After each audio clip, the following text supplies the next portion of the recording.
The grand hall of the Galactic Assembly shimmered with an iridescent glow, its walls pulsating faintly as if alive.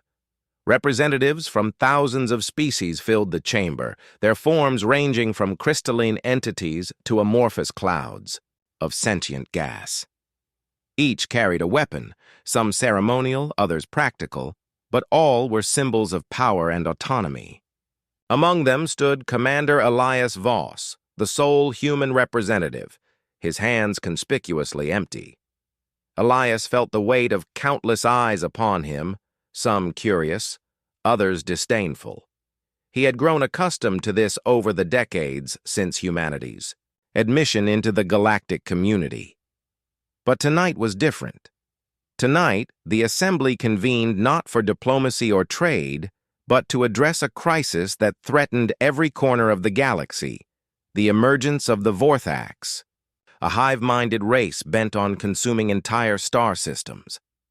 As the debate raged around him, Elias couldn't help but feel like an outsider in more ways than one. His lack of weaponry wasn't just a rule, it was a stigma. Humanity's prohibition from carrying arms within the Assembly stemmed from an ancient decree born out of fear and mistrust. It was said that when humans first made contact with extraterrestrial life, they brought only violence. Wars waged across Earth, spilled into space, leaving scars on neighboring civilizations before humanity learned restraint. Or so the story went. But Elias knew better. He had studied history extensively during his tenure as ambassador. The truth was far more complex and far darker. Hours later, after the formal session adjourned, Elias retreated to his private quarters aboard the orbital station hosting the assembly. The room was small but functional, adorned with holographic projections of Earth's landscapes, a reminder of home amidst the alien surroundings. As he poured himself a drink synthesized to mimic whiskey, a soft chime signaled an incoming message. "Commander Voss," came a voice through the comm system. It belonged to Zirkin, a reptilian diplomat from the Tarsian Collective. "I trust you are alone?" Elias frowned. Zirkin rarely sought him out unless it involved something delicate or dangerous. "Speak freely," he replied, taking a sip of the amber liquid. "There is unease among certain factions regarding your presence here," Zirkin began cautiously. "Some believe humanity's absence of weapons reflects weakness. Others see it as a calculated move to deceive us." Elias sighed. This wasn't news. Such accusations had dogged him since day one.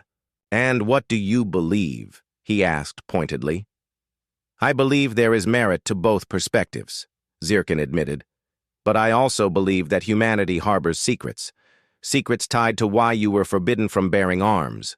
Secrets that might hold relevance to our current predicament with the Vorthax." Elias froze mid-sip. How much did Zirkin know?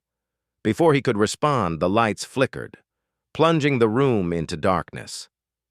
Alarms blared throughout the station, red emergency lights bathing everything in a sinister hue. A deep, guttural growl echoed outside the door. "Stay where you are," Elias whispered urgently, though he doubted Zirkin could hear him over the chaos. Drawing a concealed blade from beneath his coat, a personal gift from a trusted ally, he moved silently toward the entrance. The door slid open to reveal pandemonium. Delegates scrambled through the corridors, some clutching their weapons tightly, others fleeing in terror.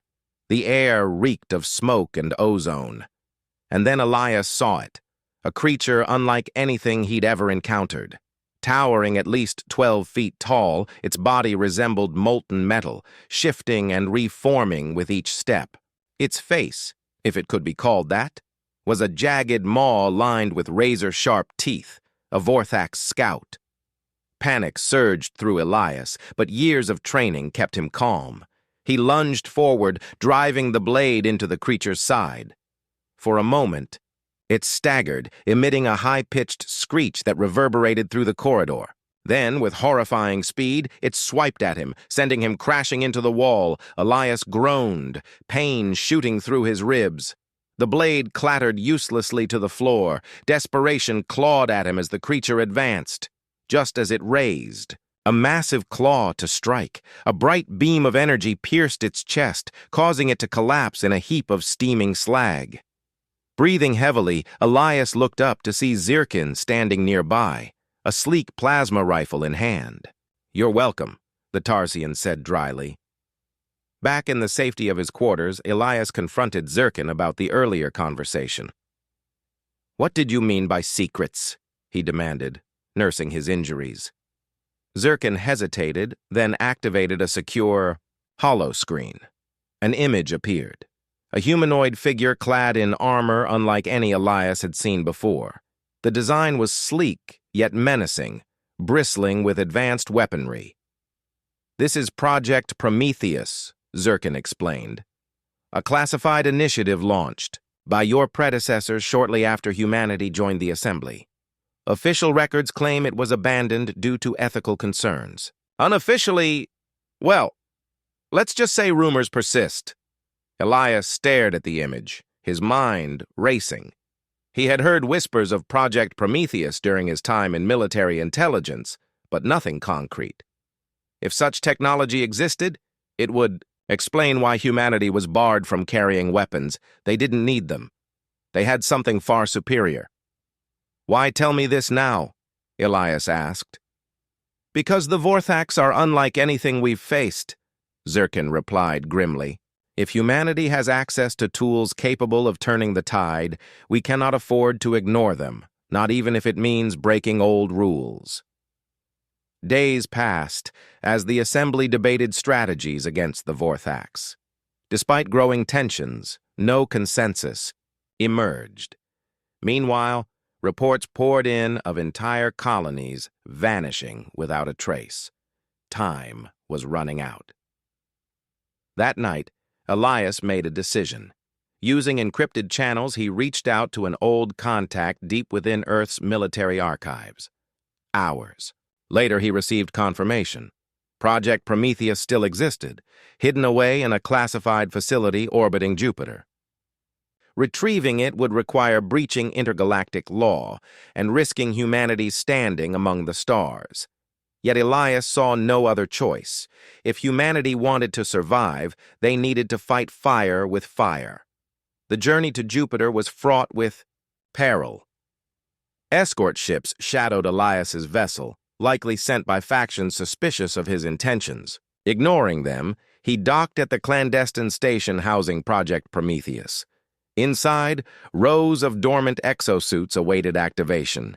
Each was equipped with quantum disruptors, nanite repair systems, and AI-driven combat protocols. As Elias donned the suit, he felt a surge of power unlike anything he'd experienced before. The HUD lit up, displaying real-time data streams and tactical overlays. For the first time, he understood why humanity had been forced to hide these creations. They weren't just weapons. They were instruments of godlike destruction. Returning to the assembly, Elias strode into the main hall wearing the Prometheus armor. Gasps rippled through the crowd as delegates turned to gawk at the spectacle. Even the most stoic ambassadors seemed unnerved. "You dare defy the laws of this council?" thundered Chancellor Kalis, a towering insectoid leader. "This is grounds for expulsion." Elias removed his helmet, revealing a determined expression. "With respect, Chancellor, humanity defied those laws the moment we agreed to sit idly while billions died. We are not here to conquer or dominate. We are here to protect. All of us." Silence fell over the chamber. Then, unexpectedly, applause broke out. Not from everyone, but enough to signal a shift in sentiment. Perhaps the galaxy finally understood that humanity's greatest strength lay not in its weapons, but in its willingness to wield them for the greater good. When the Vorthax fleet arrived weeks later, they found not a fractured alliance, but a united front. At its vanguard stood Commander Elias Voss, clad in the armor of legends, ready to face whatever horrors the cosmos threw his way. and for the first time in centuries, humanity took its rightful place among the stars, not as pariahs, but as saviors.